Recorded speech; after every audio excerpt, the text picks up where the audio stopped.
my name is Nidhi Sharma. I welcome you all to the Judiciary by PW YouTube channel.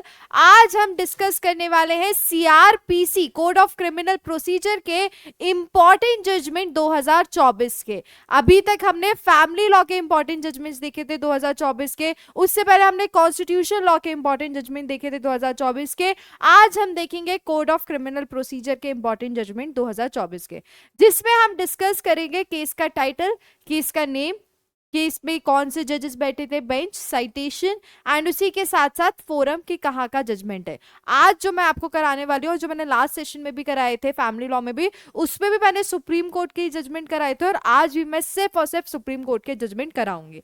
Okay, सो उसी के साथ साथ हम क्या देखते हैं, मेन इशू देखते हैं हर एक केस का। मेन इशू के साथ साथ हम उसके फैक्ट्स देखते हैं, ऑब्जर्वेशन देखते हैं एंड कौन सा इंपॉर्टेंट प्रोविजन डिस्कस हुआ है वो हम देखते हैं। उसी के साथ साथ कौन सा किस तरीके से उस केस से, उस प्रोविजन से रिलेटेड आपसे मेंस में क्वेश्चन पूछा जा सकता है वो भी हम कवर करते हैं हर केस के बाद। सो बिना किसी देरी के क्या करते हैं, स्टार्ट करते हैं। तो सबसे पहला case that is supreme court का, जो कि है आपका सेक्शन 299 CRPC से रिलेटेड।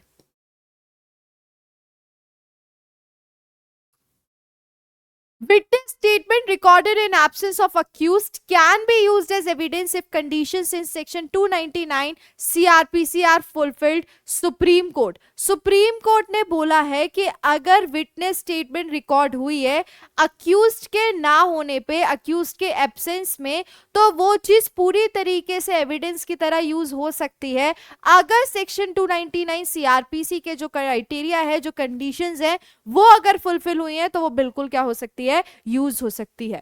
केस नेम है Sukhpal Singh versus NCT of Delhi, citation है 2024 सुप्रीम कोर्ट 359, बेंच बैठी है justice BR Gavai and justice Sandeep Mehta की एंड फोरम कहाँ का है, सुप्रीम कोर्ट का जजमेंट है। क्या मेन इशू रहा है यहाँ पे, regarding witness statement recorded in the absence of accused. Accused के एब्सेंस में जो विटनेस की स्टेटमेंट रिकॉर्ड हुई थी उससे रिलेटेड क्या था, उससे रिलेटेड यहाँ पर मेन इशू था। ओके, तो सबसे पहले हम फैक्ट्स देखेंगे। फैक्ट्स क्या बोल रहे हैं, so in the present case the appellant accused had challenged his conviction against the offense of murder under section 302 of IPC। तो there is a person accused थे जिनके अगेंस्ट चार्जेस लगे थे किसमें, 302, दैट इज मर्डर। ठीक है, murder के charges लगे थे अक्यूज्ड के अगेंस्ट। जस्ट अ सेकेंड, हाँ। The prosecution witness who made statement under section 299 of CRPC against the accused could not be traced out and produced in the witness books for deposition during trial after the accused had been arrested despite ample efforts being made by the investigating agency to summon and examine the witness। अब क्या होता है, 302 का जब लग गया तो उसके बाद प्रोसिक्यूशन विटनेस को क्या किया जाता है, जस्ट अ सेकेंड, हाँ, प्रोसिक्यूशन विटनेस को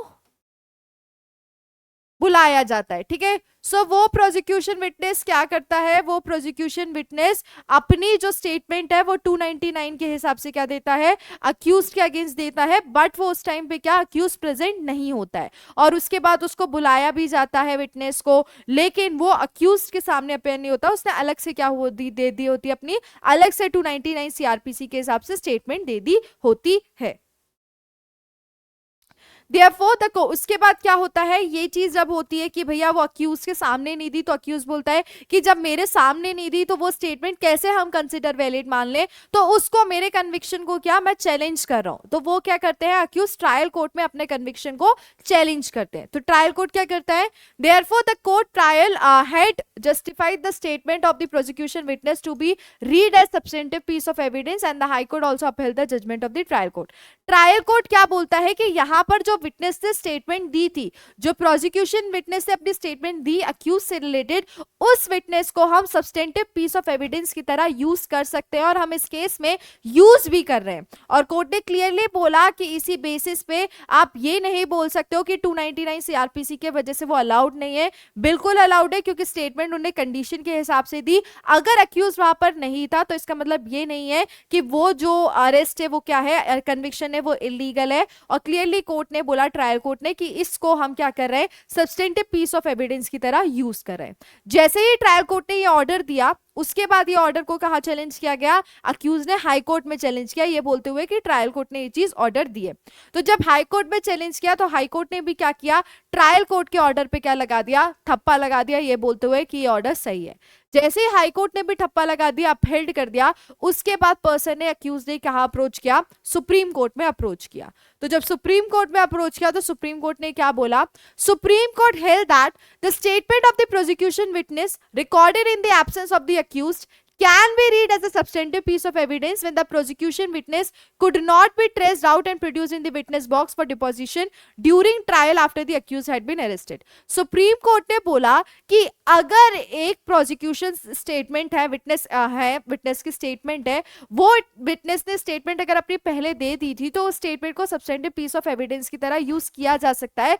जरूरी नहीं है कि वो विटनेस को डिपोजिशन के टाइम पे ट्रायल के अक्यूज के सामने अपेयर होना पड़ेगा तभी हम उसको कंसिडर करें, ऐसा नहीं है। और कोर्ट ने क्लियरली बोला कि इस केस में भी जो विटनेस ने स्टेटमेंट दी थी वो स्टेटमेंट क्या है, पूरी तरीके से रिकॉग्नाइज्ड है। उस स्टेटमेंट ने सारे जो आपके सीआरपीसी के जो सेक्शन का जो मेन एसेंशियल है, जो प्रोविजन है, वो फुलफिल किए। इसी वजह से क्या, इसी वजह से वो स्टेटमेंट पूरी तरीके से क्या है, रीजनेबल एंड जस्टिफाइड है। और सुप्रीम कोर्ट ने high court and trial court का जो मैटर था, जो जजमेंट दिया था, उसको क्या कर दिया, अपहेल्ड कर दिया, ये बोलते हुए कि ये ऑर्डर्स क्या है, सही है। The court said that the statement of the prosecution witness recorded in the absence of the accused under section 299 of CRPC could be used against the accused after his arrest in the event of non-availability of the prosecution witness. Court ने बोला कि अगर एक बार 299 की condition के हिसाब से prosecution witness ने स्टेटमेंट दे दी है और वो स्टेटमेंट अगर अक्यूज वहां पे नहीं था, बाद में वो स्टेटमेंट सामने आई है, तो इसका मतलब ये नहीं है कि उस स्टेटमेंट को कंसिडर नहीं किया जाए, वो कंसिडर की जाएंगे पूरी तरीके से सब्सटेंटिव पीस ऑफ एविडेंस के बेसिस पे। और उसी बेसिस पे कोर्ट ने क्या किया, जो अक्यूज की जो एप्लीकेशन थी, जो अपील थी, वो क्या कर दी, पूरी तरीके से रिजेक्ट कर दी, सेट असाइड कर दी, डिसमिस कर दी। ठीक है। और उन्हें क्लियरली बोला कि जो ट्रायल कोर्ट का जो ऑर्डर था, हाई कोर्ट का जो ऑर्डर था, वो पूरी तरीके से रीजनेबल एंड जस्टिफाइड था। कौन सा इंपॉर्टेंट प्रोविजन डिस्कस हुआ है, इसमें डिस्कस हुआ है सेक्शन 299 सीआरपीसी का, that allows the recording of evidence in the absence of the accused. Section 299 CrPC क्या बोलता है कि ऐसे केस जहां पे क्या अक्यूज एब्सेंट है, वहां पर क्या किया जा सकता है, एविडेंस रिकॉर्ड किया जा सकता है। This section applies when the accuse has absconded and there is no immediate possibility of arresting them. और ये सेक्शन कब यूज होता है कि जब अक्यूज भाग गया हो या उसके ऐसी कोई पॉसिबिलिटी नहीं दिख रही है कि अक्यूज को अरेस्ट किया जा सके, तब सेक्शन 299 सीआरपीसी होता है कि जिसमें स्टेटमेंट दी जा सकती है अक्यूज्ड के ना होने पर भी। ओके, सो ये प्रोविजन क्या हुआ है, डिस्कस हुआ है। एक और बार देखेंगे हम यहां पर। तो यहां पर क्या होता है, एक पर्सन होता है जो कि जिसके अगेंस्ट क्या लगते हैं, ऑफेंस ऑफ मर्डर के चार्जेस लगते हैं। वो चार्जेस लगते हैं सेक्शन 302 आईपीसी के हिसाब से। चार्जेस लगने के बाद क्या होता है, स्टेटमेंट रिकॉर्ड होती है विटनेस की, तो वो स्टेटमेंट रिकॉर्ड होती है बट वहां पे अक्यूज नहीं होता, बट वो रिकॉर्ड हो जाती है 299 सीआरपीसी की कंडीशन फुलफिल होके। तो जब अक्यूज को ये पता चलता है कि स्टेटमेंट डिपोजिशन के टाइम पे विटनेस नहीं है, तो अक्यूज ये बोलते हैं कि मेरा जो कन्विक्शन है वो क्या है, गलत तरीके से हुआ है। और इसी बेसिस पर वो ट्रायल कोर्ट के पास जाते हैं ये बोलते हुए कि जो मेरा कन्विक्शन है वो क्या है, गलत है। तो जब वो ट्रायल कोर्ट के पास जाते हैं तो ट्रायल कोर्ट क्लियरली बोलता है कि ये जो कन्विक्शन है ये सही है, क्योंकि 299 सीआरपीसी के हिसाब से स्टेटमेंट विटनेस ने दी है, अपनी रिकॉर्ड कराई है, तो वो चीज क्या, वो चीज पूरी तरीके से सही है। वहां पे अक्यूज ना भी हो तो भी चलेगा, क्योंकि जो स्टेटमेंट रिकॉर्ड हुई है वो 299 सीआरपीसी के हिसाब से हुई है। और इसी बेसिस पे ट्रायल कोर्ट बोल देते हैं कि वो कन्विक्शन सही है और जो स्टेटमेंट दी गई थी वो स्टेटमेंट भी पूरी तरीके से सही है। जैसे ही ट्रायल कोर्ट ऑर्डर देते हैं उसके बाद अक्यूज उस ऑर्डर को कहाँ चैलेंज करते हैं, हाई कोर्ट पे चैलेंज करते हैं। हाई कोर्ट भी क्या करते हैं, ट्रायल कोर्ट के ऑर्डर को अपहेल्ड करते हैं, ये बोलते हुए कि ट्रायल कोर्ट ने सही जजमेंट दिया है। ऐसी कंडीशन जहां पे अक्यूज थे ही नहीं और उसके बाद स्टेटमेंट दी गई है विटनेस की, तो वो पूरी तरीके से सही है, क्योंकि that is allowed by the section 299 CrPC. और उसी बेसिस पे हाई कोर्ट क्या कर देता है, अपहेल्ड कर देता है। जैसे ही हाई कोर्ट अपहेल्ड करता है, अपहेल्ड करता है, अक्यूज क्या करता है, अक्यूज हाई कोर्ट के ऑर्डर को चैलेंज करता है सुप्रीम कोर्ट में, और सुप्रीम कोर्ट भी क्या कर देते हैं, अपहेल्ड कर देते हैं, ये बोलते हुए कि अगर 299 सीआरपीसी के हिसाब से अक्यूज के एब्सेंस में स्टेटमेंट दी गई है विटनेस की, तो वो स्टेटमेंट वैलिड ही कंसिडर कराई जाएगी। उस स्टेटमेंट को हम गलत नहीं बोल सकते, और इस केस में वही हुआ है। और उसी बेसिस पे कोर्ट ट्रायल कोर्ट के और हाई कोर्ट के ऑर्डर को अपहेल्ड करके बोलते हैं कि ये सही है, और जो अक्यूज की एप्लीकेशन होती है, अपील होती है, उसको सुप्रीम कोर्ट क्या कर देता है, डिसमिस कर देता है। कौन सा इंपॉर्टेंट प्रोविजन डिस्कस हुआ है इसमें? सेक्शन 299 सीआरपीसी का डिस्कस हुआ है, जो कि ये बोलता है कि अगर अक्यूज नहीं है, अक्यूज की एब्सेंस है, तो उस टाइम पे विटनेस की स्टेटमेंट क्या हो सकती है, रिकॉर्ड हो सकती है। और ऐसा सेक्शन, ये सेक्शन तब अप्लाई होता है जिन केसेस में अक्यूज क्या हो गया हो, भाग गया हो, या तो अक्यूज के मिलने या अरेस्ट करने के चांसेस बहुत कम है, बहुत मुश्किल से कर पा रहे हैं, तब स्टेटमेंट विटनेस की रिकॉर्ड की जा सकती है as per section 299 of CrPC. ठीक है, चलो इस केस से कौन सा एक्सपेक्टेड मेंस क्वेश्चन कर सकते हैं हम, आपके मेंस में कौन सा, किस तरीके का क्वेश्चन आ सकता है? ठीक है, तो वो आ सकता है, discuss the scope and application of section 299 of CrPC with reference to relevant case law. क्या करना है, सेक्शन 299 सीआरपीसी का स्कोप और एप्लीकेशन बतानी है, और वो किसके साथ बतानी है, रिलेवेंट केस लॉ साइट कर कर बतानी है। ओके, सो ये एक्सपेक्टेड मेंस क्वेश्चन, मतलब इस केस से, इस प्रोविजन से ये क्वेश्चन आपसे आपके मेंस एग्जामिनेशन में पूछा जा सकता है। ओके, इस टाइप का। ठीक है, ये भी हो सकता है और इस टाइप का भी हो सकता है। चलो नेक्स्ट केस पे आते हैं, जो कि किससे रिलेटेड है, जो कि है आपका section 451 CrPC and article 226 and 227। ठीक है, सो सुप्रीम कोर्ट का जजमेंट, और सुप्रीम कोर्ट ने हाई कोर्ट से रिलेटेड इस पे कुछ चीज बोली है। Moving high court under article 226 227 to release seized vehicle without approaching magistrate under section 451 CRPC not proper supreme Court. Supreme court ने बोला है कि अगर कोई व्हीकल को सीज्ड कर लिया है और उस व्हीकल को रिलीज कराने के लिए मजिस्ट्रेट के पास अप्रोच नहीं किया गया 451 सीआरपीसी में, उससे पहले ही हाई कोर्ट में अप्रोच कर लिया गया हो आर्टिकल 226 से, तो वो चीज क्या है, पूरी तरीके से गलत है। आर्टिकल 226 मतलब कि हाई कोर्ट में आपने रिट के थ्रू अप्रोच कर लिया है। ठीक है, सो यहां पर चीज सुप्रीम कोर्ट ने बोली है कि अगर आपने बिना मजिस्ट्रेट के गए, आपने डायरेक्ट हाई कोर्ट चले गए, तो वो चीज सही नहीं है। केस नेम है केंगर भाई लखा भाई Dambala versus the state of Gujarat. Bench बैठे justice Bela M Trivedi and justice Pankaj Mittal की, एंड फोरम कहां का है, सुप्रीम कोर्ट का मैटर है। क्या मेन इशू रहा था इस केस में?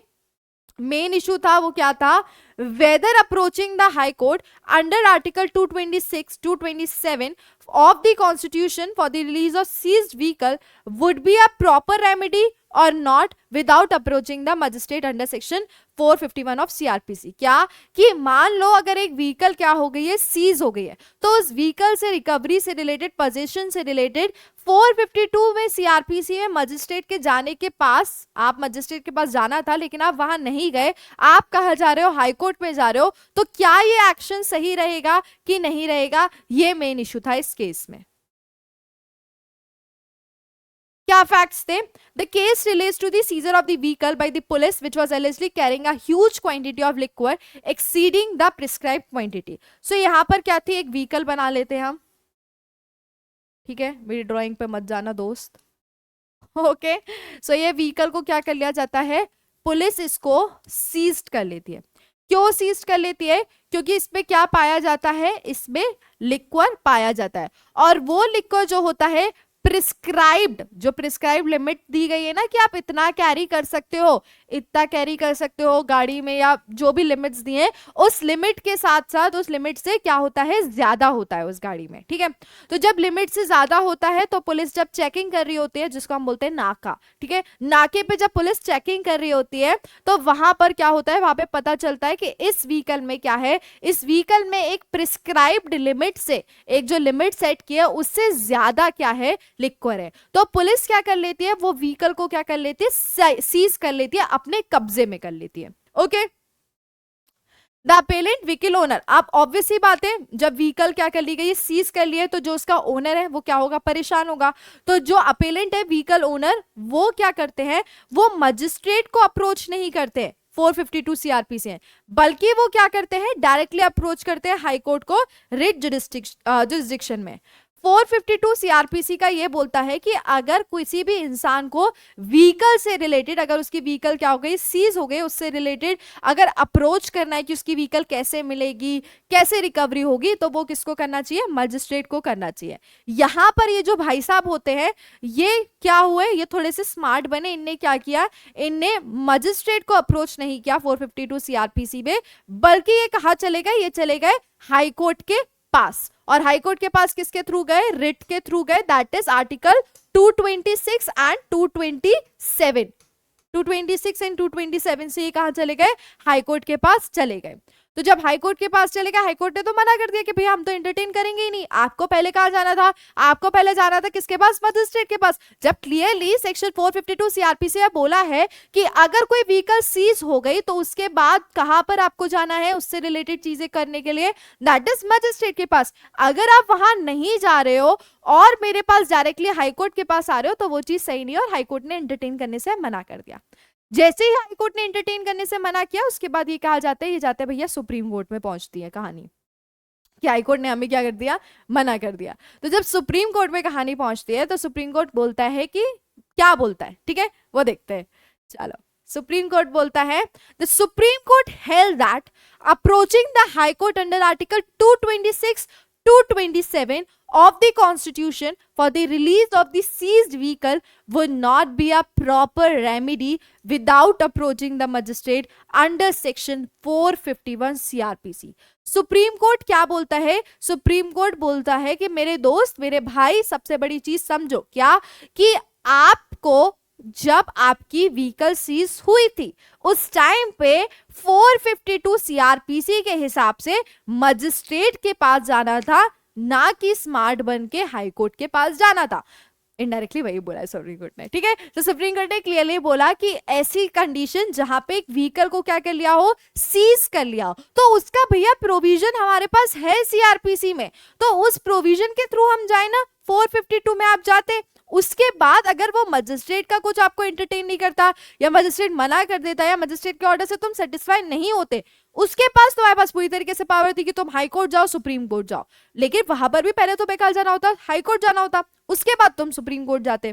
तो यहां पर कोर्ट ने बोला क्योंकि इनने सही प्रोसीजर सही प्रोसेस अपनाया नहीं है तो इसीलिए क्या ये चीज गलत है, और कोर्ट ने क्लियरली बोला कि अब जो आपकी अपील है उसको क्या कर रहे हैं, उसको रिजेक्ट कर रहे हैं, उसको हम दफा कर रहे हैं। According while dismissing the appeal, the court clarified that it shall be open for the appellant to approach the consent court where the property vehicle in question is sought to be produced during the course of inquiry or trial। और Supreme court हमारे महान है, Supreme court ने क्या बोला कि मैं आपकी ये जो पिटीशन है उसको डिसमिस कर रहा हूं, लेकिन यू हैव दी पूरा पावर, तुम्हारे पास पूरा पावर है कि तुम कंपिटेंट कोर्ट के पास जाके क्या करो, अपने व्हीकल से रिलेटेड अपना जो केस है वो रखो। उन्हें फिर से उनको मौका दिया कि जो मजिस्ट्रेट 452 के थ्रू जाओ और जहां पे तुम्हारे पजेस व्हीकल की इंक्वायरी चल रही है, पजेस व्हीकल से रिलेटेड केस चल रहा है, वहां पर जाकर भैया अपनी बात रखो, वहां पे जाकर अपनी दरख्वास्त रखो। सुप्रीम कोर्ट तो अभी एंटरटेन नहीं करेगा क्योंकि तुम्हें पहले कहा जाना चाहिए था, पहले मजिस्ट्रेट के पास जाना चाहिए था, फिर हाईकोर्ट के पास जाना चाहिए था,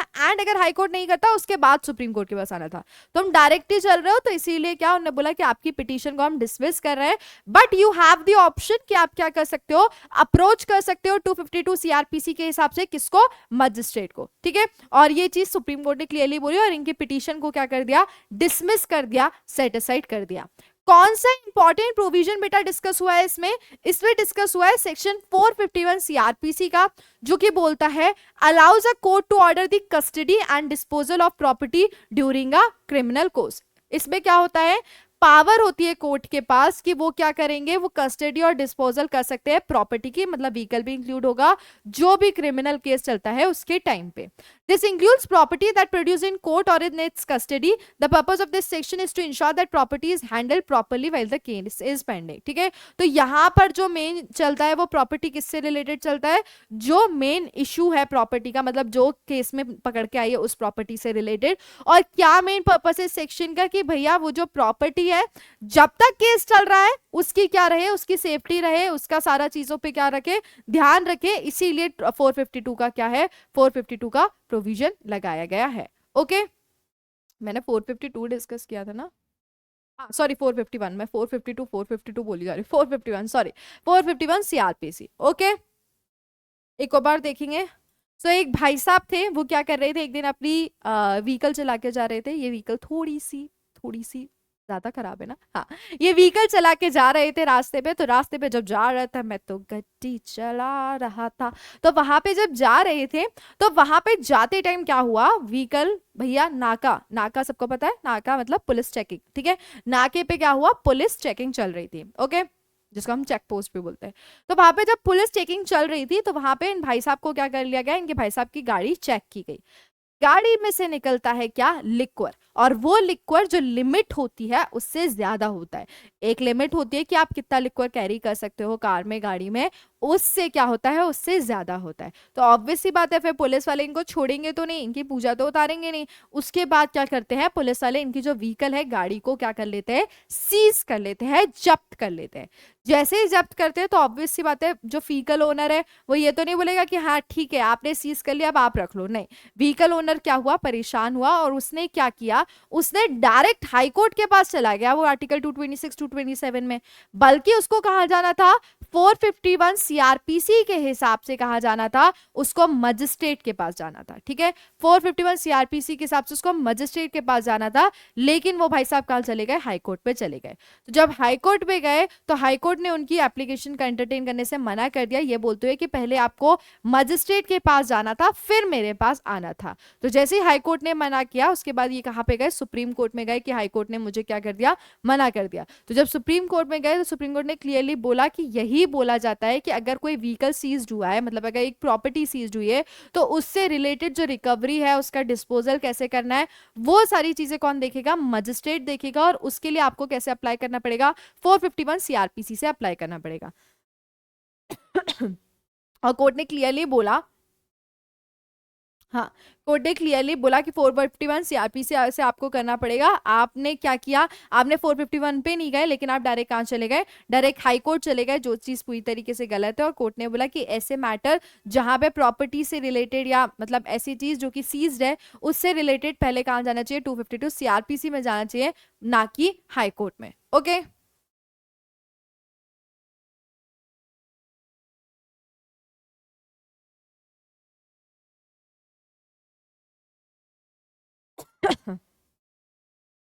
मैं 452 452 के बोल रही थी, 451 ही तो था हर जगह। चलो, क्या मेंस में आपके क्वेश्चन एक्सपेक्ट किया जा सकता है इस केस से, सेक्शन से, examine the provision of section 451 CrPC regarding the disposal of seize property. किस तरीके से किसके पास पावर होती है वो आप बता सकते हो। How does it balance the rights of the accuse with the interest of justice, किस तरीके से राइट बैलेंस करता है अक्यूज के इंटरेस्ट ऑफ जस्टिस से, तो आप ये बता सकते हो कि उसमें वो जो प्रॉपर्टी है वो क्या रहेगी, अगर सीज रहेगी तो उससे क्या रहेगा, सेफ्टी रहेगी केस के टाइम पे, और उसमें अक्यूज को क्या मिल पाएगी, उसकी जस्टिस भी रहेगी। ठीक है, तो इस तरीके से आप क्या कर सकते हो, इस तरीके से आंसर लिख सकते हो, और केस लॉज भी साइड कर देना। ओके चलो, नेक्स्ट केस पे आते हैं मेरे दोस्त। नेक्स्ट केस किससे रिलेटेड है, पुलिस ऑफिसर से रिलेटेड। ठीक है, standard of granting bail to police officer different from lay person. क्या बोला है कि एक पुलिस ऑफिसर को बेल देना उसका स्टैंडर्ड पूरा अलग है एक ले पर्सन के कंपैरिजन में।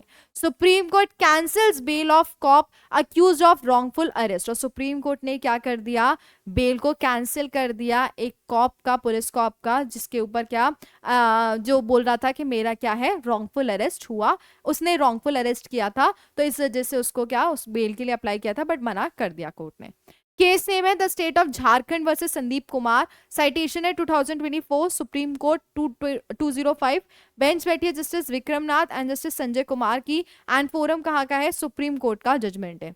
क्या मेन इशू था यहाँ पे, regarding pre arrest anticipatory bail to a police officer who failed to discharge his fundamental duty as police officer of carrying forward the investigation to its rightful conclusion to punish the guilty. क्या किया था यहाँ पे, जो police officer को अपनी fundamental duty discharge करनी थी उसने नहीं की, उसने इन्वेस्टिगेशन सही टाइम पे फॉरवर्ड नहीं किया, और इसी बेसिस पे उसके अगेंस्ट चार्जेस लगे पुलिस ऑफिसर के। अब वो क्या मांग रहा था, प्री अरेस्ट एंटिसिपेटरी बेल मांग रहा था। क्या फैक्ट्स थे इस केस में, the allegation levied against the accused police officer was that he made interpolations in the FIR whereby he changed the name of the father of one Ranjit Kumar. ठीक है, सो भैया एक पुलिस ऑफिसर थे, उनने क्या किया, एक FIR फाइल किया, और उस FIR में क्या कर दिया, नेम के चेंजेस कर दिए। The accused therein from Lakhan Saw to Balwangit Saw and thereupon arrested another Ranjit Kumar Saw son of Balwangit Saw. उनने क्या करा, जिसको अरेस्ट करना चाहिए था उसको तो अरेस्ट नहीं किया, बट किसी दूसरे पर्सन को क्या कर लिया, अरेस्ट कर लिया. In the first instance, the anticipatory bail petition filed by the respondent was rejected. अब क्या ऑब्वियस सी बात है कि जब आप दूसरे इंसान को आप ना पहले डॉक्यूमेंट में गड़बड़ करते हो, उसके बाद आप किसी और को क्या कर लेते हो, अरेस्ट कर लेते हो, तो ये चीज क्या होती है, ये चीज गलत हुई. तो उसके बाद वो पुलिस ऑफिसर क्या क्या अगेंस्ट होते हैं, चार्जेस लगते हैं. तो वो पुलिस ऑफिसर कहाँ जाते हैं, अपनी दरख्वास्त लेके एंटिसिपेटरी बेल के लिए ट्रायल कोर्ट के पास जाते हैं. तो जब ट्रायल कोर्ट के पास जाते हैं तो ट्रायल कोर्ट क्या कर देता है, मना कर देता है. वो ये बोलता है कि आपको इस केस में एंटिसिपेटरी बेल नहीं दी जाएगी क्योंकि आपने जो मेजर चीजें हैं वो क्या करी हैं, वॉयलेट की हैं. Which noted that interpolation in the FIR were visible to the naked eye and that there were sufficient materials in India. उन्होंने क्लियरली बोला कि जिस तरीके से आपने FIR में गड़बड़ की है जो कि दिख रही है और उसमें ये पता चल रहा है कि आपका क्या इन्वॉल्वमेंट सही नहीं था, उस बेसिस पे हम आपको बेल नहीं दे सकते हैं. तो जब ट्रायल कोर्ट मना करता है तो उसके बाद ये क्या जाते हैं, उसके बाद ये अप्रोच करते हैं कहाँ पर, हाई कोर्ट में. तो हाई कोर्ट क्या करते हैं, हाई कोर्ट में जब अप्रोच करते हैं तो हाई कोर्ट क्या कर देता है, इनको एंटिसिपेटरी बेल दे देता है. एंटिसिपेटरी बेल हाई कोर्ट दे देता है, लेकिन कोई रीजंस नहीं देता है उनको, मतलब जिस बेसिस पे उन्होंने बेल दी है, रिलीफ दिया है, उसका हाई कोर्ट कोई प्रॉपर रीजंस नहीं देता है. लेकिन हाई कोर्ट क्या कर देता है, इनको बेल दे देता है. जैसे ही हाई कोर्ट इनको रिलीज करता है, बेल देता है, उसके बाद जो दूसरी पार्टी है, जो स्टेट है, वो क्या करती है, अप्रोच करती है सुप्रीम कोर्ट में कि कैसे इनको बेल दे दी गई. तो जब मैटर सुप्रीम कोर्ट में पहुंचता है तो सुप्रीम कोर्ट क्या बोलता है, the supreme court denied pre arrest anticipatory bell to a police officer who failed to discharge its fundamental duty as a police officer of carrying forward the investigation to its rightful conclusion to punish the guilty. Supreme court clearly मना कर देते हैं कि इस case में इस police officer को pre arrest anticipatory bell नहीं दी जाएगी क्योंकि यहां पर इसने अपनी फंडामेंटल ड्यूटी ब्रीच की है. इन्वेस्टिगेशन को पहली बात तो सही टाइम पे नहीं किया, दूसरी चीज एफआईआर में भी क्या किया, घपला किया.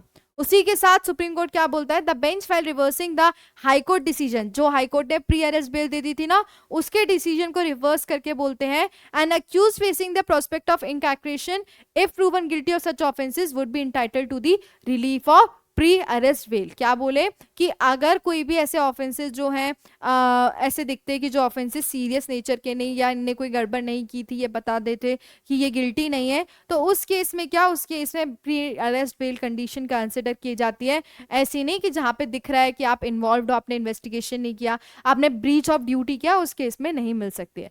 However the same standard would not be on. ने ये भी बोला कि जब एक नॉर्मल इंसान को भी जब हम बेल देते हैं तो उसमें भी हम क्या कंसिडर करते हैं कि क्या वो किस तरीके पे गिल्टी है, क्या वो सिंसियर था, या वो अपने एलिगेशंस को डिस्प्रूव कर रहा है, तो उस केस में हम दे सकते हैं. लेकिन यहाँ पर तो being a investigating officer, being a police officer आपने ये चीज की है, तो इस केस में तो बेल नहीं दी जा सकती. और सुप्रीम कोर्ट ने क्लियरली बोला कि भाई जब एक नॉर्मल पर्सन को बेल देनी होती है तो उसका स्टैंडर्ड, उसकी कंडीशंस पूरी डिफरेंट होती है as compare to police officer. ठीक है, तो जब आप पुलिस ऑफिसर की कंडीशन कंसिडर करोगे बेल के मामले में तो वो पूरी तरीके से अलग होगी, एंड जब आप एक लेमैन की कंडीशन कंसिडर करोगे तो वो पूरी तरीके से अलग होगी. और सुप्रीम कोर्ट ने क्लियरली, जो हाई कोर्ट ने इनको प्री अरेस्ट दिया था, एंटिसिपेटरी बेल दिया था, सुप्रीम कोर्ट ने वो बेल को क्या कर दिया, रिजेक्ट कर दिया, ये बोलते हुए कि इस केस में आपको बेल नहीं दी जा सकती है. ओके,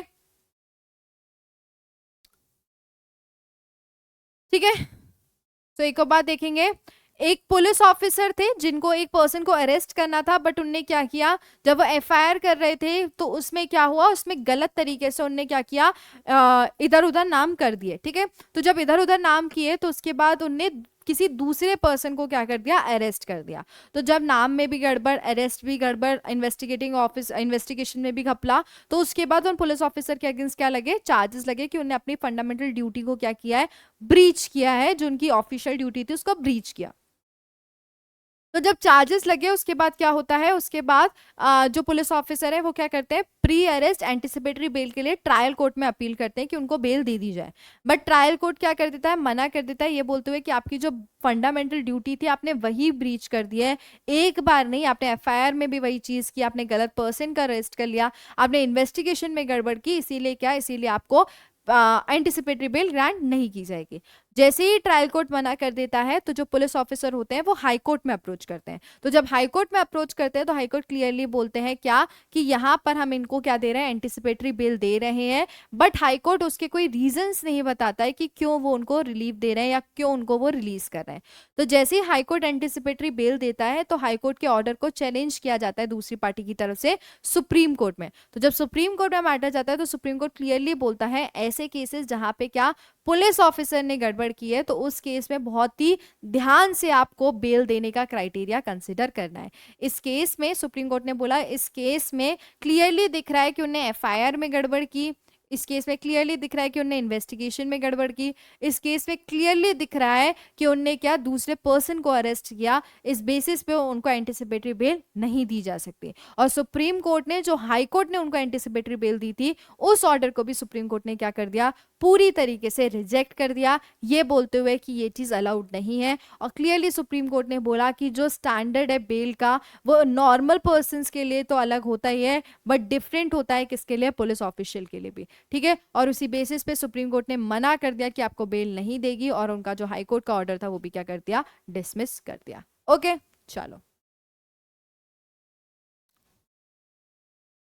नेक्स्ट केस जो है वो किससे रिलेटेड है, वो भी बेल से रिलेटेड है बट सेक्शन 205 सीआरपीसी से रिलेटेड है।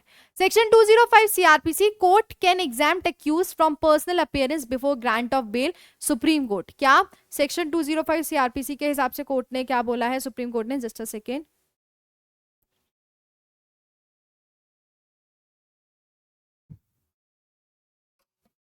क्या बोला है सुप्रीम कोर्ट ने, सुप्रीम कोर्ट ने जो अपना जजमेंट दिया है वो किससे रिलेटेड दिया है, वो उनने सेक्शन 205 सीआरपीसी से रिलेटेड दिया है, ठीक है। उनने क्या बोला भैया इस केस में, उनने ये बोला कि कोर्ट जो है वो क्या कर सकते हैं, अक्यूज को एग्जेम्प्ट कर सकते हैं पर्सनल अपीयरेंस के लिए जब ग्रांट ऑफ बेल होना होता है उससे पहले। केस नेम है Sharif Ahmad and others versus state of Uttar Pradesh, citation है 2024 सुप्रीम कोर्ट 337, बेंच बैठी है justice Sanjiv Khanna and justice SVN Bhatti की, फोरम कहाँ का है, सुप्रीम कोर्ट का मैटर है। क्या मेन इशू रहा है यहाँ पर, regarding exemption of accuse from showing his personal appearance before the court. क्या कि एग्जेम्पशन किस चीज का, अक्यूज का पर्सनल अपीयरेंस कोर्ट में देने से रिलेटेड यहाँ पर मेन इशू उठा था। क्या फैक्ट्स थे, the appellant accused whose application seeking an exemption from personal appearance was rejected by the trial court. So यहाँ पर क्या होता है, एक पर्सन होते हैं जो कि अक्यूज होते हैं, मतलब इनके अगेंस्ट क्या चार्जेस लगे थे, ऑफेंसेस। अब ये क्या करते हैं, इनको बुलाया जाता है तो ये अपनी पर्सनल अपीयरेंस के लिए एग्जेम्पशन के लिए अप्लाई करते हैं। कहां पर अप्लाई करते हैं बेटा, ट्रायल कोर्ट में अप्लाई करते हैं। तो जब ट्रायल कोर्ट में अप्लाई करते हैं तो ट्रायल कोर्ट इनकी रिक्वेस्ट को क्या कर देता है, रिजेक्ट कर देता है, ये बोलते हुए कि हम आपको एग्जेम्पशन नहीं देंगे, stating that there is no provision for granting an exemption from personal appearance before obtaining bail। क्या वो क्लियरली बोलते हैं कि यहाँ पर कोई भी ट्रायल कोर्ट बोलता है कि ऐसा कोई भी प्रोविजन नहीं है कि बेल देने से पहले पर्सनल अपीयरेंस को एग्जाम्प्ट कर दिया जाए। तो जैसे ही ट्रायल कोर्ट मना करता है उसके बाद ये क्या, since the appellant was not on bail therefore the exemption for personal appearance wasn't granted to the appellant, ये बोलते हुए कि क्योंकि वो बेल पे नहीं है इसलिए उनको एग्जेम्पशन नहीं दिया जाएगा।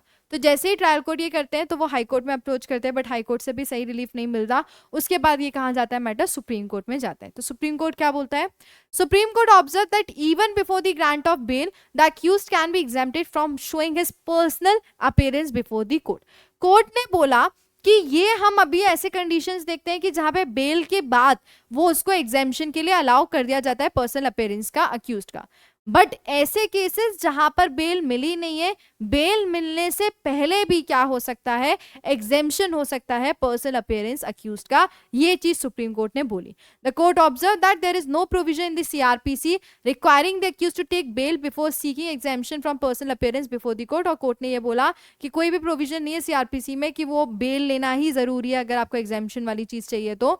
The court noted that the power to grant exemption from personal appearance under the code should not be read in a restricted restrictive manner. और कोर्ट ने क्या बोला कि जो पावर दी गई है सीआरपीसी में पर्सनल अपीयरेंस से रिलेटेड, उसको रिस्ट्रिक्टिव मैनर में यूज ना किया जाए, उसको एज अ होल देखा जाए, मतलब बेल मिलने से पहले भी या बेल मिलने के बाद भी पूरी तरीके से उसको देखा जाए।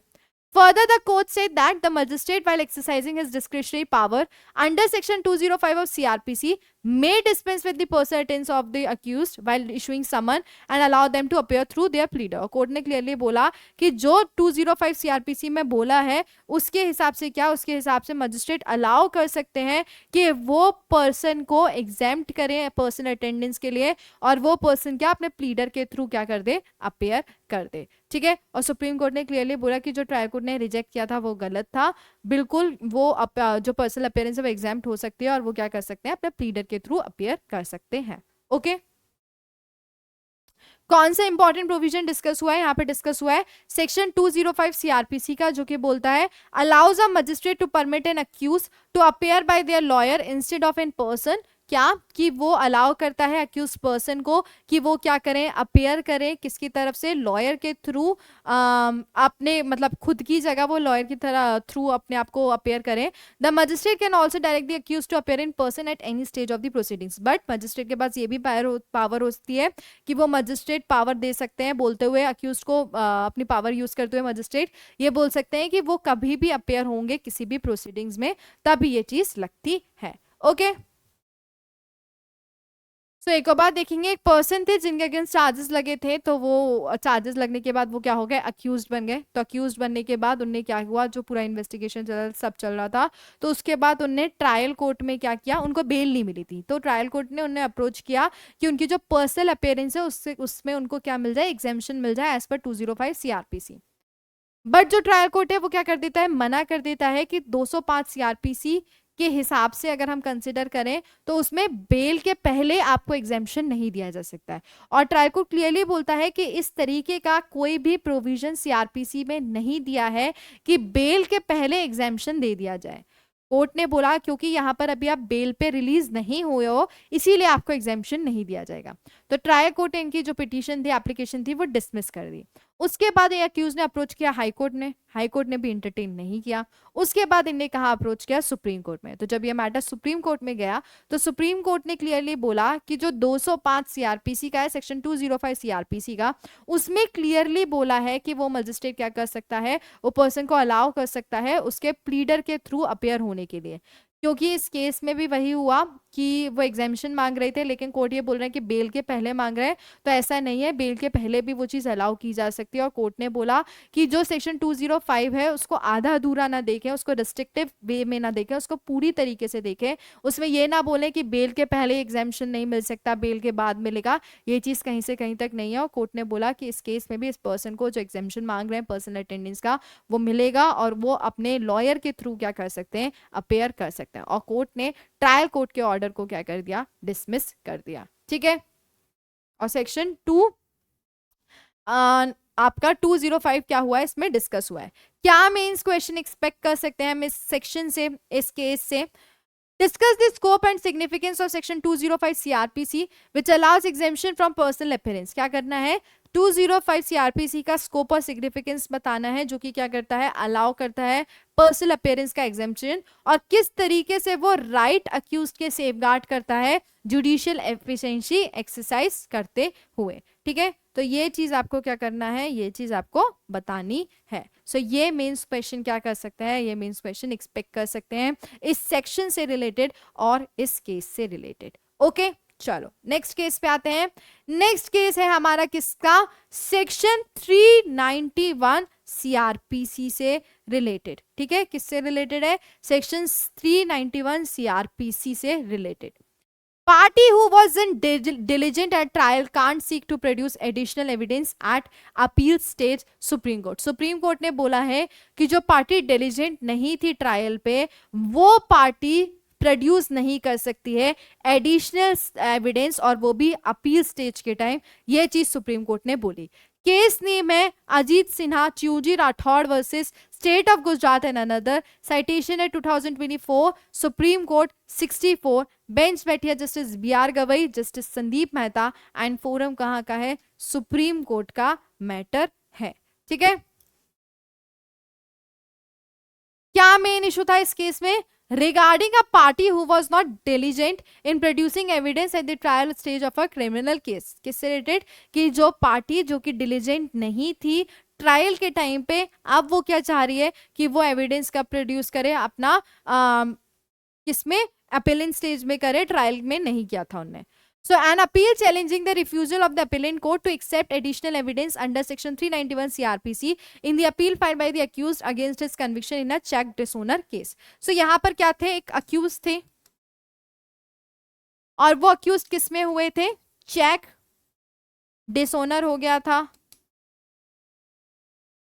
ठीक है। अब क्या होता है, वो अक्यूज्ड क्या करते हैं, वो अक्यूज्ड फाइल करते हैं किसके लिए? एक एडिशनल एविडेंस प्रोड्यूस करने के लिए, और वो अपने ट्रायल के टाइम पे फाइल नहीं करते, वो फाइल करते हैं जब उनका अपीलेंट स्टेज चल रहा होता है, तब वो फाइल करते हैं। तो जब फाइल करते हैं तो जो अपीलेट कोर्ट है वो क्या कर देता है, मना कर देता है कि वो एडिशनल एविडेंस एक्सेप्ट नहीं करेगा सेक्शन 391 सीआरपीसी के हिसाब से। तो जैसे ही वो मना करते हैं और उसी के साथ अपीलेंट को क्या चाहिए रहता है, वो प्रोड्यूस करना चाहते हैं अपना जो हैंड राइटिंग एक्सपर्ट है, सिग्नेचर मतलब अपने सिग्नेचर से रिलेटेड एक एविडेंस देना चाहते हैं अपीलेंट स्टेज पे, बट अपीलेंट कोर्ट क्या कर देता है, मना कर देता है कि वो अलाउ नहीं करेगा। अगर, और अपीलेंट कोर्ट ये भी बोलता है कि अगर इनको प्रोड्यूस करना था तो ये आते, ये शुरुआत में आते, ट्रायल के टाइम पे इन्हें क्यों प्रोड्यूस नहीं किया, ये अब प्रोड्यूस करें अपीलेंट स्टेज पे, तो ये चीज पूरी तरीके से सही नहीं है। तो जैसे ही अपीलेट कोर्ट मना करता है, ये कहा जाता है, ये मैटर सुप्रीम कोर्ट में जाता है। तो सुप्रीम कोर्ट क्या बोलता है, a party who was not diligent in producing evidence at the trial stage of a criminal case can not seek to produce the same in appeal held the supreme Court. Supreme court ने बोला कि जिस party ने अपना trial court के time, मतलब trial stage के time पे एविडेंस नहीं प्रूफ किया, नहीं प्रोड्यूस किया, वो पार्टी अपील स्टेज में भी नहीं प्रोड्यूस कर सकती है। और क्लियरली सुप्रीम कोर्ट ने बोला, the bench observe that the power to record additional evidence at the appellant stage should not be exercised in a routine and casual manner. Court ने बोला कि एडिशनल एविडेंस को आप अगर अपीलेट स्टेज पे proof कर रहे हो, प्रोड्यूस कर रहे हो, तो वो चीज एक नॉर्मल वे में ट्रीट ना किया जाए। यही चीज अगर आपको करनी थी, आपको एडिशनल प्रोड्यूस करना था, तो वो आप ट्रायल स्टेज पे कर देते, आप अपीलेट स्टेज पे करके आ रहे हो, लेकर आ रहे हो, तो वो चीज एंटरटेन नहीं की जाएगी।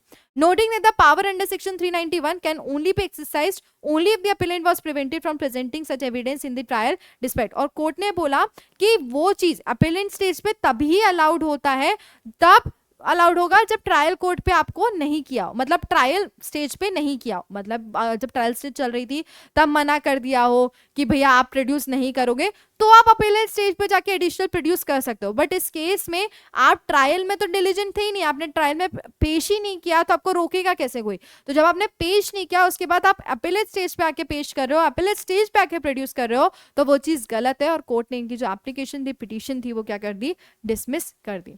No question was put to the witness from the bank regarding the genuineness of the signature, also the cheque was not return not on the grounds of any discrepancy in the signature. Court ने ये भी बोला कि जो आप signature वाली चीज बोल रहे हो कि हम एडिशनल एविडेंस में करने वाले हैं, प्रोड्यूस करने वाले हैं, तो वो चीज यहाँ पे कहीं से कहीं तक नहीं हुई थी, कोर्ट ने क्लियरली बोला।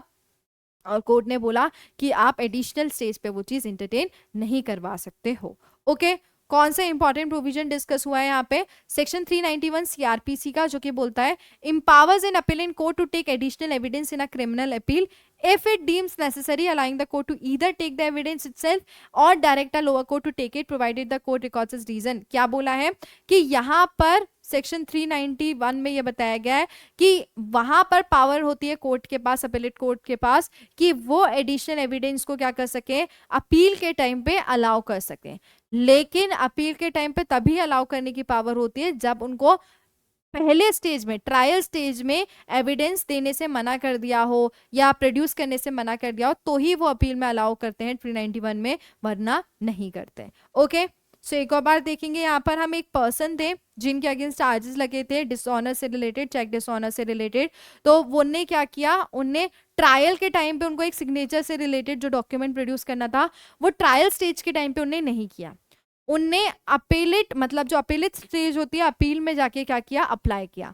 तो जब अप्लाई किया कि मुझे एडिशनल करना है 391 सीआरपीसी के हिसाब से, तो अपेलेंट कोर्ट ने क्या कर दिया, मना कर दिया, ये बोलते हुए कि जब आपने ट्रायल में उसको लेकर ही नहीं गए तो अभी हम कैसे अपेयर करवा दें, कैसे अलाउ कर दें। तो जैसे अपेलेट कोर्ट मना करता है उसके बाद ये कहा जाता है, ये सुप्रीम कोर्ट में मैटर जाता है। तो सुप्रीम कोर्ट भी क्लियरली बोलता है कि ऐसी सिचुएशन जहां पर एडिशनल एविडेंस ट्रायल के टाइम पे ही प्रोड्यूस नहीं हुआ है तो वो चीज अपील स्टेज पे बिल्कुल प्रोड्यूस नहीं हो सकती। ये चीज सेक्शन 391 में अलाउड नहीं है।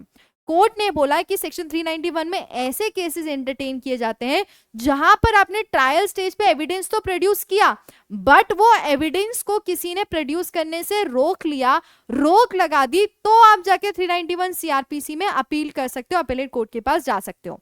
क्योंकि इस केस में सुप्रीम कोर्ट ने बोला, क्योंकि इस केस में ये अक्यूज ने अपना ट्रायल स्टेज पे ही एविडेंस प्रोड्यूस नहीं किया था, इस वजह से उनको 391 में भी अलाउ नहीं होगा। और कोर्ट ने क्लियरली बोला कि ये जो एविडेंस प्रूफ करने की बात कर रहे हैं उससे रिलेटेड मैटर, उससे रिलेटेड घपला कुछ हुआ ही नहीं। और कोर्ट ने इनकी जो पिटीशन थी वो भी क्या कर दी, डिसमिस कर दी। क्या क्वेश्चन हम इस केस से सेक्शन से एक्सपेक्ट कर सकते हैं? So critically analyse the provision of section 391 CrPC related to the powers of the appellate court to take additional evidence. How does this section ensure fairness in the appellate process? क्या बताना है? 391 CrPC के provision discuss करना है, किससे related? Appellate court की power से related, कि वो किस तरीके से एडिशनल एविडेंस ले सकते हैं और किस तरीके से ये जो सेक्शन है ये इंश्योर करता है फेयरनेस, किसमें? अपीलेट प्रोसेस में। ठीक है, सो ये आपके जुडिशियरी एग्जामिनेशन में ये क्वेश्चन एक्सपेक्ट किया, ऐसा टाइप का क्वेश्चन एक्सपेक्ट किया जा सकता है। नेक्स्ट क्वेश्चन सुप्रीम कोर्ट का, वो sorry next case supreme court का, जो कि है किससे रिलेटेड? लिमिटेशन एक्ट से रिलेटेड भी और 378 सीआरपीसी से related. So delay occurred in filing appeal against acquittal under section 378 CrPC can be condoned under limitation act. Supreme court ने क्या बोला है कि अगर डिले हुआ है किसमें? अपील में, फाइल अपील करने से रिलेटेड डिले हुआ है जो सेक्शन 378 सीआरपीसी एक्विटल के हिसाब से, तो वो चीज लिमिटेशन एक्ट के हिसाब से कंडोन हो सकती है। केस नेम है Mohammad Abad Ali and another versus directorate of revenue prosecution intelligence. Citation है 2024 सुप्रीम कोर्ट 141। बेंच बैठी है justice Sudhanshu Dhulia and justice PB Varale. Forum कहाँ का है? सुप्रीम कोर्ट का मैटर है। क्या मेन इशू था यहाँ पर? Whether preferring an appeal against the acquittal can be condoned और not under section 5 of the limitation act. क्या कि एक एक्विटल से रिलेटेड जो अपील है वो प्रेफर किया है उसको कंडोन किया जा सकता है सेक्शन 5 लिमिटेशन एक्ट के हिसाब से कि नहीं किया जा सकता है? ये मेन इशू था इस केस में। सबसे पहले हम फैक्ट्स देखेंगे। The appellant accused was acquitted by the trial court for the offence under the custom act. So there is a person जिनको क्या कर दिया जाता है, जिनके अगेंस्ट कस्टम एक्ट के हिसाब से चार्जेस लगे होते हैं, उनको ट्रायल कोर्ट क्या कर देता है? उनको रिहा कर देता है, एक्विट कर देता है। ठीक है, Against the acquittal, the Directorate of Revenue Intelligence filed an appeal under Section 370 of CRPC before the High Court, accompanied by an application of condonation of delay since the appeal was violated by the 72 days. अब जैसे इनको रिहा कर देता है तो जो directorate होते हैं रेवेन्यू के, वो क्या करते हैं? हाई कोर्ट में इनके एक्विटल को चैलेंज करते हैं 378 सीआरपीसी के हिसाब से, और वो कंडोनेशन ऑफ डिले मांगते हुए, क्योंकि यहाँ पे जो अपील फाइल हुई है वो कितने दिन बाद हुई थी? 72 डेज बाद अपील फाइल हुई थी। The delay condonation application was allowed by the Delhi high court. Delhi high court क्या कर देता है? वो कंडोनेशन ऑफ डिले वाली जो एप्लीकेशन है उसको अलाउ कर देता है। The appellant accused then filed a recall application before the High Court seeking recall of its order, whereby it allowed the delay condonation application of DRI. However, the recall application was dismissed. जो recall application होती है उसको क्या करते हैं? High court के सामने recall application file करता है, लेकिन बाद में वो recall application क्या हो जाती है? accused की dismiss हो जाती है। तो जैसे ही dismiss होती है उसके बाद वो कहाँ पे करते हैं? सुप्रीम कोर्ट के पास अपील करते हैं, ये बोलते हुए कि 378 के हिसाब से कंडोनेशन ऑफ डिले नहीं मिलना चाहिए। तो जब ये मैटर सुप्रीम कोर्ट के पास जाता है तो सुप्रीम कोर्ट क्या बोलता है? The supreme court held that the delay that occurred in preferring an appeal against the acquittal can be condoned under section 5 of the limitation act. Court ने clearly बोला कि अगर एक एक्विटल से रिलेटेड क्या है, अपील हुई है और उस अपील में डिले हो गया है, तो उस चीज को सेक्शन 5 के हिसाब से कंडोनेशन हो सकता है उसको कंडोन कर सकते हैं। When an application for special leave to appeal from an order of acquittal is filed after the coming into force of the Limitation Act, Section 5 would be available to the applicant if he can show that he has sufficient cause for not preferring the application within the limit of 60 days। क्या कि court ने बोला कि अगर limitation act के force में आने के बाद कोई भी इस तरीके का डिले हुआ है और वो डिले जस्टिफाइड है कि क्यों 60 दिन में नहीं हो पाया, तो उस बेसिस पे सेक्शन 5 जो है लिमिटेशन एक्ट का वो पूरी तरीके से अप्लाई हो सकता है और उसमें कंडोनेशन भी क्या होगा, ग्रांट किया जाएगा। उसी बेसिस पे सुप्रीम कोर्ट ने क्या कर दिया, वो जो अक्यूज की जो अपील थी वो क्या कर दी, डिसमिस कर दी। कौन से इंपॉर्टेंट प्रोविजन डिस्कस हुए, इसमें डिस्कस हुआ है सेक्शन 5 लिमिटेशन एक्ट का, जो कि बात करता है अलाउज इन अपील और application to be accepted after limitation. मतलब जो लिमिटेशन पीरियड के बाद अगर किसी इंसान ने अपील किया है तो उस एप्लीकेशन को क्या अलाउ करना सेक्शन 5 लिमिटेशन एक्ट में बताया गया है। और ये बेसिकली किसके लिए होता है कि जिसमें जो लिटिजेंट्स हैं जो अपनी ओरिजिनल डेडलाइन ने क्या कर दिया, उन्हें मिस कर दिए, तो वो किसके थ्रू जा सकते हैं, सेक्शन 5 लिमिटेशन एक्ट के थ्रू जा सकते हैं। सेक्शन 378 सीआरपीसी जो कि बात करता है allows for appeal against acquittal order in certain cases. ठीक है, किससे related, acquittal order certain cases से रिलेटेड, अपील से रिलेटेड बात करता है। तो यहाँ पे एक पर्सन थे जिनके अगेंस्ट कस्टम एक्ट के चार्जेस लगे थे। चार्जेस लगने के बाद क्या होता है, ये मैटर चल रहा होता है तो ट्रायल कोर्ट इनको क्या कर देता है, रिहा कर देता है, एक्विट कर देता है।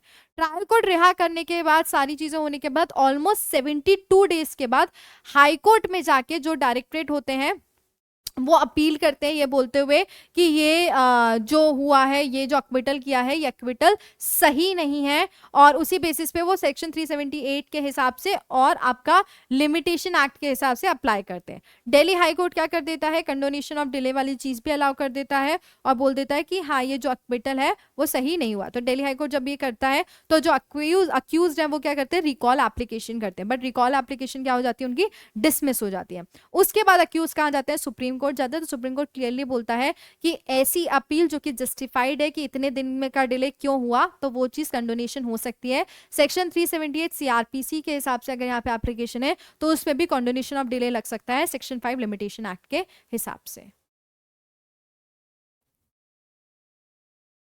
कौन सा क्वेश्चन हम इससे किस तरीके का एक्सपेक्ट कर सकते हैं, इस केस से रिलेटेड, सेक्शन से related, discuss the relation between section 391 CrPC में और किस तरीके से अपेलेंट कोर्ट एडिशनल एविडेंस लेता है वो, और सेक्शन 5 किसका, लिमिटेशन एक्ट का, और किस तरीके से अप्लाइड होगा इन शॉर्ट जस्टिस। यहाँ पे बेटा सेक्शन 391 नहीं है, 378 है। ठीक है, 378 होगा ये, और एडिशनल एविडेंस नहीं, ये बेसिकली किससे रिलेटेड कि किस तरीके से उसकी अपील अलाउड की जाएगी 378 के हिसाब से। चलो नेक्स्ट क्वेश्चन है सेक्शन 199(7) सीआरपीसी से related, applies only to acts in discharge of public servant official duties, fabrication of documents not part of official duties। Supreme court ने बोला है कि जो सेक्शन 197 सीआरपीसी है वो तभी अप्लाई होगा जब discharge of public servant official duties हुआ होगा, तभी। कोई किसी भी तरीके का अगर डॉक्यूमेंट फैब्रिकेट हो गया होगा तो वो ऑफिशियल ड्यूटी नहीं होगी, सुप्रीम कोर्ट ने बोला है। केस नेम है Shadakshari versus state of Karnataka in another, citation है 2024 सुप्रीम कोर्ट 42, बेंच बैठी है justice Abhay S Oka and justice Ujjal Bhuyan की, फोरम कहाँ का है, सुप्रीम कोर्ट का। क्या मेन इशू था यहाँ पे, whether sanction is required to prosecute accused public servant who faces accusation amongst others of creating fake documents by misusing his official position as a village accountant। क्या sanction required है किस चीज के लिए, prosecute करने के लिए accused को जिसने क्या किया है, जिसके against charges लगे हैं कि उसने false document को क्या किया है, create किया है अपनी official position को misuse करके। It was alleged by the complainant appellant that the accused public servant was involved in fabricating official documents by misusing his official position as village accountant। So यहाँ पे क्या थे, एक पर्सन थे जो कि पुलिस ऑफिशियल थे, जो कि विलेज अकाउंटेंट थे, उनने क्या किया, उनके अगेंस्ट चार्जेस लगे थे कि उनने डॉक्यूमेंट्स को क्या किया है, फैब्रिकेट किया है अपनी पावर को मिसयूज करके। आप जब उनके अगेंस्ट चार्जेस लगे तो ये कहाँ पे गए, अपील लेके हाईकोर्ट के पास गए, तो हाईकोर्ट ने क्या कर दिया, वो क्रिमिनल प्रोसीडिंग्स को क्वेश कर दिया, ये बोलते हुए कि यहाँ पर 197 सीआरपीसी की जरूरत नहीं है। ठीक है, तो जब उन्हें ये बोला कि 197 सीआरपीसी वाली चीज हम यहाँ पे कंसिडर करके इनको क्या कर रहे हैं, इनको पूरी तरीके से क्या करा जा रहा है, इनको पूरी तरीके से अक्विट, इनके अगेंस्ट जो चार्जेस हैं उनको क्वेश्चन किया जा रहा है। तो जैसे ही हाई कोर्ट ने ये चीज की तो दूसरी पार्टी ने कहा अप्रोच किया सुप्रीम कोर्ट में। तो जब सुप्रीम कोर्ट में मैटर गया, Supreme Court while deciding a criminal appeal held that prior sanction for prosecution as per section 197 CrPC is not required to public servant for the act of creating fake document. उन्होंने ये बोला कि अगर fake document की बात आ रही है, document से रिलेटेड बात आ रही है, तो उसमें प्रायर सैंक्शन 197 सीआरपीसी के हिसाब से जरूरत नहीं है। ये चीज सुप्रीम कोर्ट ने बोली। Reversing the high court judgment, the bench of justice Abhay S Oka allowed the criminal file by the complainant appellant. और उसी के साथ कोर्ट ने, जो हाई कोर्ट ने अलाउ कर दिया था कि जो केस है उसको क्वेश्चन कर दिया जाए, वो कोर्ट ने हाई कोर्ट के ऑर्डर को क्या कर दिया, डिसमिस कर दिया, ये बोलते हुए कि ये चीज सही नहीं है। और क्लियरली सुप्रीम कोर्ट ने बोला कि यहाँ पर ये चीज अलाउड नहीं हो सकती, आप प्रायर सैंक्शन वाली चीज यहाँ पे नहीं लगा सकते हो, क्योंकि वो सिर्फ ऑफिशियल पर्पस, ऑफिशियल ड्यूटी से रिलेटेड है, ना कि डॉक्यूमेंट से। और सुप्रीम कोर्ट ने क्या कर दिया, सुप्रीम कोर्ट ने हाई कोर्ट के डिसीजन को रिजेक्ट कर दिया, ठीक है। और उसी के साथ साथ क्या बोला कि वो ऑफिशियल ड्यूटी वाली चीज नहीं आएगी, यहाँ पे डॉक्यूमेंट्स वाली चीज पूरी तरीके से अलग है, तो 197 सीआरपीसी नहीं लगेगा। कौन सा इंपॉर्टेंट प्रोविजन डिस्कस हुआ है यहाँ पे, 197 सीआरपीसी का, जो कि प्रोटेक्ट करता है किसको, पुलिस ऑफिसर को। किससे प्रोटेक्ट करता है, फॉल्स और जो फॉल्स क्रिमिनल प्रोसीडिंग्स होती हैं उनसे क्या करता है, प्रोटेक्ट करता है, ठीक है। सो सेक्शन 197 यहाँ पर क्या हुआ था, डिस्कस हुआ था। It says that courts can't take cognizance of certain offenses against public servant। इसमें क्या बोलता है कि बिना प्रायर सेक्शन के कोर्ट क्या नहीं ले सकता, कॉग्निजेंस नहीं ले सकता, ऐसा 197 के हिसाब से बताया गया है। कौन सा क्वेश्चन हम इससे एक्सपेक्ट कर सकते हैं, उससे पहले मैं एक बार आपको समरी दे देती हूँ इस केस की। तो इस केस में क्या हुआ था, एक पुलिस ऑफिशियल थे, वो विलेज अकाउंटेंट थे, उनके अगेंस्ट ये चार्जेस लगे थे कि उनने क्या किया है, डॉक्यूमेंट्स में गड़बड़ की है, मिसयूज किया है अपनी पोजीशन का, डॉक्यूमेंट्स में गड़बड़ की है। तो जब वो जाते हैं आगे हाई कोर्ट में अपने चार्जेस को क्वेश्चन करवाने के लिए, तो हाई कोर्ट क्या कर देता है, उनको क्वेश्चन कर देता है 197 अलाउ करते हुए कि प्रायर सैंक्शन नहीं दिया गया। तो जैसे ही अलाउ कर देता है, फिर ये मैटर सुप्रीम कोर्ट में पहुंचता है। तो सुप्रीम कोर्ट बोलते हैं कि 197 जो है वो किससे रिलेटेड लगता है, 197 आपका ऑफिशियल ड्यूटी से लगता है, ना कि डॉक्यूमेंट से। और उसी बेसिस पे सुप्रीम कोर्ट बोलते हैं कि जो हाई कोर्ट ने जजमेंट दिया है वो गलत दिया है, और सुप्रीम कोर्ट हाई कोर्ट के जजमेंट को क्या कर देते हैं, पूरी तरीके से हटा देते हैं, और बोलते हैं कि यहाँ पर ये क्या होंगे, लायबल होंगे, ठीक है। कौन सा हम कर सकते हैं, किस तरीके का क्वेश्चन एक्सपेक्ट इस केस से, इस सेक्शन से। Analyse the provision of section 197 CrPC concerning the section required for the prosecution of public servant, how does this safeguard the functioning of public servant while ensuring accountability. क्या करना है, 197 के provision analyse करना है, section concern करते हुए prosecution public servant के, और किस तरीके से ये फंक्शनिंग पब्लिक सर्वेंट की सेफगार्ड करेगा, अकाउंटेबिलिटी को इंश्योर करके, ठीक है। ये मेंस में क्या क्वेश्चन एक्सपेक्ट किया जा सकता है इस टाइप का, किससे रिलेटेड, सेक्शन 197 सीआरपीसी से रिलेटेड। चलो नेक्स्ट केस जो है, application seeking further investigation can be treated as protest petition. Supreme court ने क्या बोला है, ऐसी एप्लीकेशन जो कि फर्दर इन्वेस्टिगेशन मांग रही है, वो उसको क्या एक प्रोटेस्ट पिटीशन की तरह ट्रीट किया जा सकता है। केस नेम है XXX versus the state representative through the inspector of police and another. Citation है 2024 सुप्रीम कोर्ट 110। बेंच बैठी है justice Suryakant and justice KV Viswanathan की। फोरम कहाँ का है, सुप्रीम कोर्ट का मैटर है। क्या मेन इशू था यहाँ पे, whether an application seeking further investigation can be treated as a protest petition और नॉट। क्या कि क्या एक एप्लीकेशन जो कि फर्दर इन्वेस्टिगेशन से रिलेटेड है उसको ट्रीट किया जा सकता है एक प्रोटेस्ट पिटीशन की तरह कि नहीं, ये मेन इशू था यहाँ पर। सो कंप्लेनेंट ने क्या किया था, FIR लॉन्च की थी अक्यूज्ड के अगेंस्ट इन सारे सेक्शन में, IPC के और IT एक्ट में। लेकिन क्या होता है, इन्वेस्टिगेशन के बाद जो चार्जशीट फाइल होती है वो 354 और 506 में ही होती है, और उसी के साथ बाकी जो चार्जेस हैं उसको क्या कर दिया जाता है, ड्रॉप कर दिया जाता है। कंप्लेनेंट क्या करते हैं, प्रोटेस्ट पिटीशन फाइल करते हैं, एप्लीकेशन किसके थ्रू, फर्दर इन्वेस्टिगेशन चाहते हैं वो 173(8) के हिसाब से। लेकिन जो ट्रायल कोर्ट है उनको फर्दर इन्वेस्टिगेशन अलाउ नहीं करता है। और उसी के साथ साथ जो ट्रायल कोर्ट का ऑर्डर बाद में जब चैलेंज होता है हाई कोर्ट में, तो हाई कोर्ट क्या कर देता है, उस ऑर्डर को अप्रूव कर देता है। तो जब हाई कोर्ट भी अप्रूव कर देता है, फिर ये मैटर कहाँ जाता है, सुप्रीम कोर्ट में। जब सुप्रीम कोर्ट में जाता है, सुप्रीम कोर्ट क्या बोलता है, Supreme Court observe that N application seeking further investigation can be treated as a protest in petition if the application prima facie establishes the commission of the offenses. क्या बोला supreme court ने कि ऐसी application जहां पर क्या, जहां पर अगर बात हुई हो फर्दर इन्वेस्टिगेशन की तो उसको प्रोटेस्ट पिटीशन की तरह ट्रीट किया जा सकता है, और ऐसी सिचुएशन जहां पे एप्लीकेशन क्या कर रही है, स्टैब्लिश कर रही हो कमीशन ऑफ ऑफेंस को, तो उस टाइम पे जो एप्लीकेशन है वो टेक्निकली रिजेक्ट नहीं की जा सकती है. कोर्ट ने ये बोला कि ऑल्दो जो प्रॉपर कोर्स है एप्लेंट का वो क्या, प्रोटेस्ट पिटीशन का फाइल करने का सेक्शन 173 के हिसाब से फर्दर इन्वेस्टिगेशन का, और उसी के बेसिस पे उन्होंने ये बोला कि ये जो पिटीशन है इस बेसिस पे रिजेक्ट नहीं की जा सकती.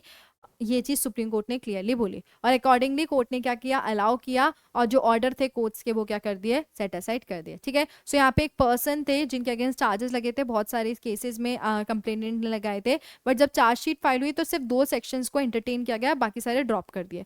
तो उसके बाद जो कंप्लेनेंट है वो फर्दर इन्वेस्टिगेशन के बेसिस पे प्रोटेस्ट पिटीशन के लिए अप्लाई करते हैं, बट जो ट्रायल कोर्ट है वो उनके एप्लीकेशन को डिसमिस कर देता है. तो जब ट्रायल कोर्ट डिसमिस कर देता है फिर ये मैटर हाई कोर्ट में जाता है, तो हाई कोर्ट भी क्या कर देता है, डिसमिस कर देता है. उसके बाद जब ये मैटर सुप्रीम कोर्ट में जाता है तो सुप्रीम कोर्ट क्लियरली बोलते हैं कि फर्दर इन्वेस्टिगेशन के टाइम पे अगर वो चीज हो रही है तो वो प्रोटेस्ट पिटीशन के थ्रू आ सकती है, और उसी बेसिस पे सुप्रीम कोर्ट अपील अलाउ कर देते हैं.